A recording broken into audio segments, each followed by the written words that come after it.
இந்த பொண்ணு பார்க்குறதுலாம் தெரியல. ஒரு காலத்துலலாம் பொண்ணு பார்க்குறதுலாம் அநியாயம் பண்ணானுங்க. மாப்பிள்ளை வீட்டிலேருந்து 30 பேர் போவோம். பொண்ணை பாட தெரியுமா, ஆட தெரியுமா, சமைக்க தெரியுமா எல்லாம் கேட்பான். இப்போ அதெல்லாம் கேளு. நான் மாட்டியிருக்கேங்க. எனக்கு நான் வாழ்க்கையில் பார்த்தது ஒரே பொண்ணு தான்.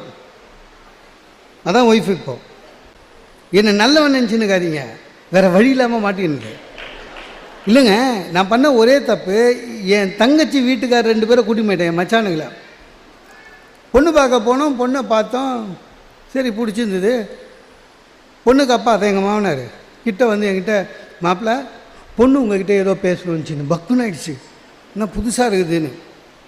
என்னென்னா வேத்துச்சு சார் எனக்கு. நம்ம வெளியில் பேசுகிறவங்க தான், ஆனால் பொண்ணுக்கிட்ட என்ன பேசுறதுன்னு ஒன்றும் புரியல. என் தங்கச்சி வீட்டுக்கார் 2 பேர், மாப்பிள்ள போய் பேசு.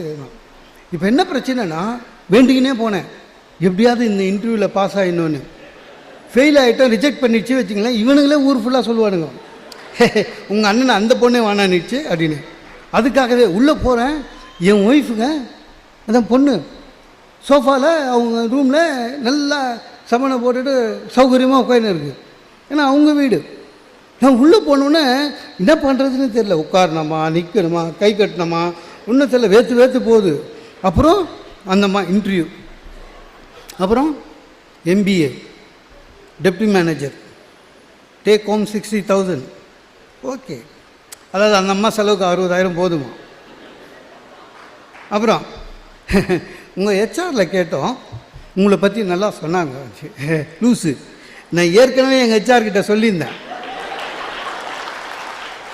எனக்கு பொண்ணு பார்க்குறானுங்க, இந்த பொண்ணுக்கு அண்ணன் அப்பான்னு ஏதாவது லூஸுங்க ஃபோன் பண்ணுவான், என்னை பற்றி நல்லா சொல்லி சனிக்கிழமை பார்த்து என் பைசான்னு சொல்லியிருந்தேன்.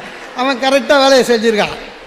அது தெரியாமல் இது நல்லா சொல்லியிருக்காங்க. திடீர்னு அப்போல்லாம் இன்னொன்று கேட்கணுன்னு, உங்களுக்கு ஏதாவது பேட் ஹேபிட் இருக்கா அப்படின்னா, எத்தனை சொல்கிறது, ஒன்றும் இல்லை அப்படின்ட்டு